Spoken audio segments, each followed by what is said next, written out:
Brought to you by Rise of the Tomb Raider 20-year celebration, now available on PS4. Video games allow us to do slightly cruel and unusual things that we wouldn't get away with in real life.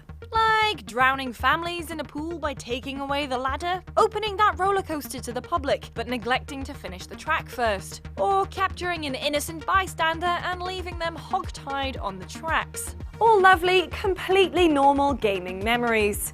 Now, this episode of Reality Check is brought to you by Rise of the Tomb Raider, which is now available on PS4.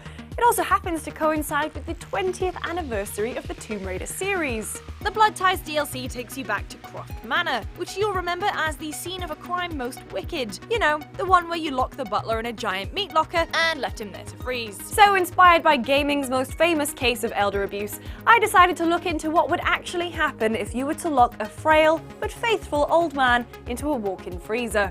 Or just anyone into a walk-in freezer for that matter, and what you should do if that situation were to ever happen. My job is weird. So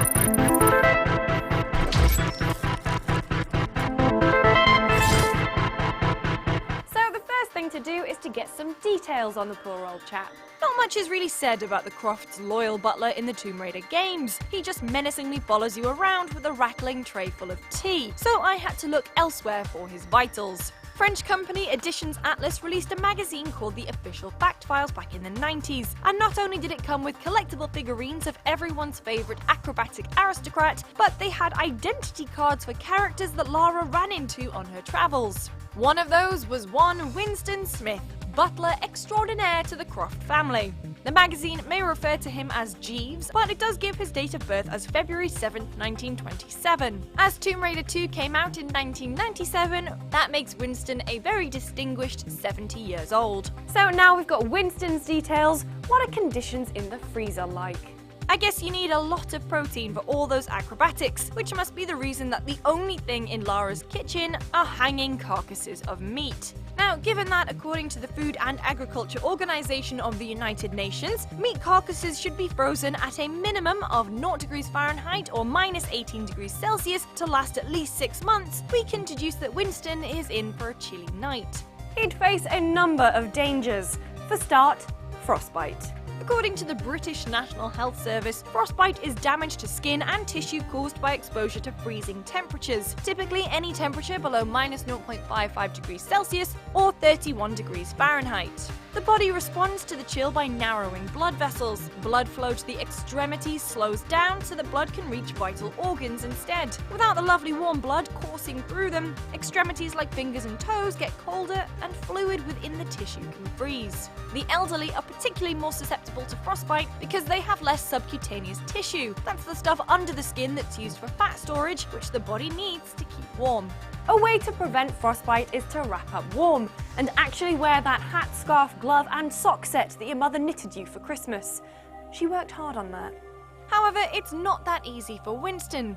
We can see that he's wearing his butlering attire, and sadly the uniform doesn't come with thick knitted items to protect his head and fingers. So it seems that frostbite is a given, but what other dangers lurk inside the freezer? Hypothermia occurs when your body temperature drops below 35 degrees C or 95 degrees Fahrenheit. Normal body temperature is 37 degrees C or 98.6 degrees Fahrenheit. So while this is only a couple of degrees, it could mean the difference between life and death.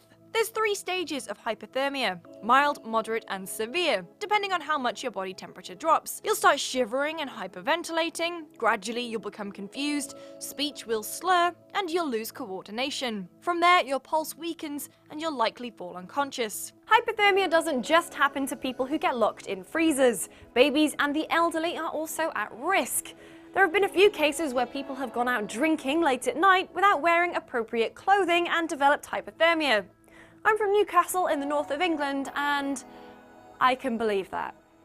So make sure you keep that core temperature up. If you're locked in a freezer, try and fashion some kind of protection from the cold. Create a barrier between yourself and the floor using cardboard boxes. Wrap yourself in layers if you can. Sadly for Winston, this isn't really an option. Lara's freezer is so sparse, he's pretty much doomed to a bout of hypothermia. And that's if he doesn't suffocate first. This is not a cheery one, is it? The freezer bunker doesn't have any windows or visible ventilation shafts, meaning that poor old Winston could actually suffocate. There have been a few cases where people have become trapped in freezers and have been overcome by carbon dioxide fumes from blocks of dry ice, which are sometimes used in giant walk-in freezers to preserve food if the main freezer mechanism is broken. Basically, when we locked Winston in the freezer, we doomed him to frostbite, hypothermia, and potentially suffocation. And that's not to mention the lack of food, water, and the fact that he would have to go to the bathroom in there too. So yeah, now I've made myself feel bad. Well, this video certainly went some places. If you ever do find yourself going into a walk-in freezer, make sure that the emergency release works and tell someone that you're going in there. Anyway, thanks for watching this week's episode of Reality Check. You can find me on Twitter at LucyJamesGames, and for more videos like this one, make sure to like and subscribe to GameSpot.